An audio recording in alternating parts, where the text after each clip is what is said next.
রাজু তখন শহর থেকে বাড়ি ফিরছিল। তখন দেখা হয় রহিম বুড়োর সাথে। রহিম বুড়ো বলে, তুই কোথায় গিয়েছিলি? তুই কোথায় গিয়েছিলি বাবা? তুই জানিস না গ্রামের অবস্থা খুব খারাপ। রাজু বলে, আমি শহরে কাজে গিয়েছিলাম। গ্রামে এক ডাইনি এসেছে।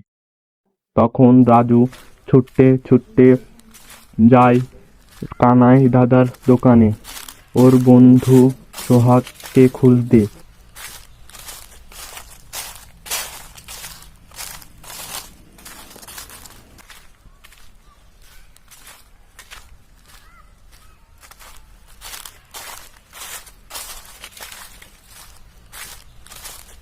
সোহাগের সাথে দেখা হয়ে গেলে, বন্ধু, তোর কি হয়েছে? তুই ছুটতে ছুটতে দোকানে এলি, তোর কি হয়েছে বন্ধু?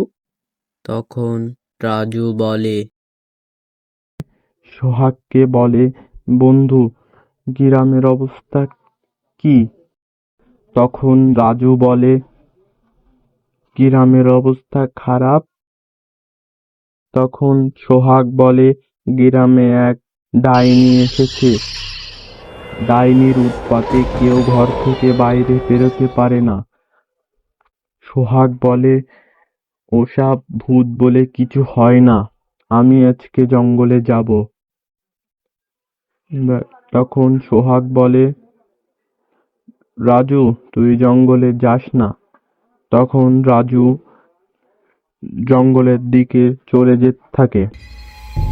যেতে যেতে রাত হয়ে যায়।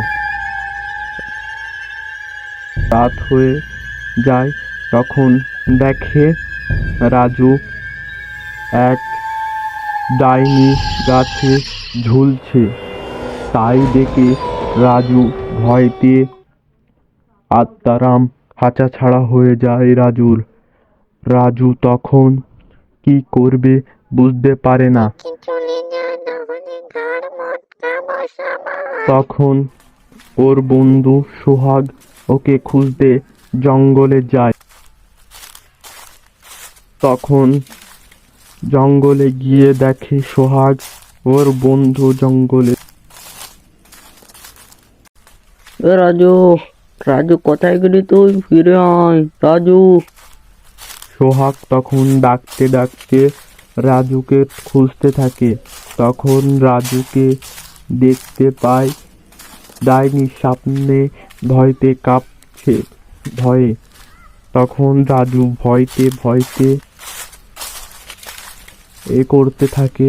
তখন সোহাগ আস্তে আস্তে আগুতে থাকে, গিয়ে বন্ধুকে নিয়ে সোজা দৌড় মেরে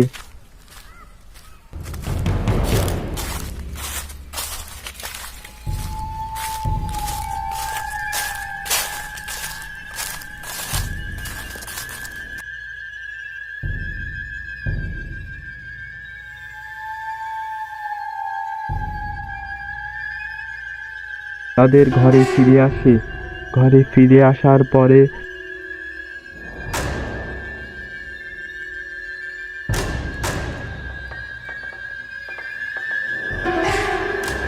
তুই বন্ধু আজকে না গেলে আমি মনে হয় আর বাঁচতাম না। তুই গিয়ে আমার জীবন বাঁচালি বন্ধু। আরে না, এটা তো বন্ধুর কর্তব্য। বন্ধু বন্ধুকে বাঁচাবে না তো অন্য লোককে বাঁচাবে নাকি? বন্ধু তো বন্ধুর পাশেই থাকার জন্য।